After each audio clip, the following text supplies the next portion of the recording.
George and Kelly, Kelly, you're taking Riding Academy, right? Yes. Pretty cool deal. She's in our Riding Academy class. You're going to be graduating tomorrow, right?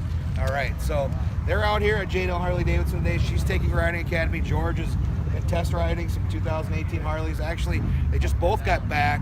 They rode the 2018 Road Glide Ultra. You currently have a 16 Road Glide Ultra that we sold them. What'd you guys think of that? What'd you guys think of the 18? Loved it. Nice suspension, a lot of torque. Yeah. Kick, like I said, nice ride. Yep. Awesome. So Kelly, obviously you're taking Riding Academy, but you've been riding with George, right? So what did you think of the ride for the passenger? It was great.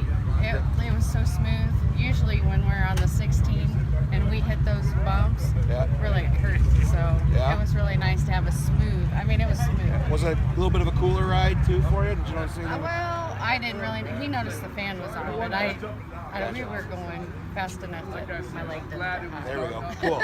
But you guys liked it, right? Yes. Awesome. Well, I want to thank you guys for coming out and riding.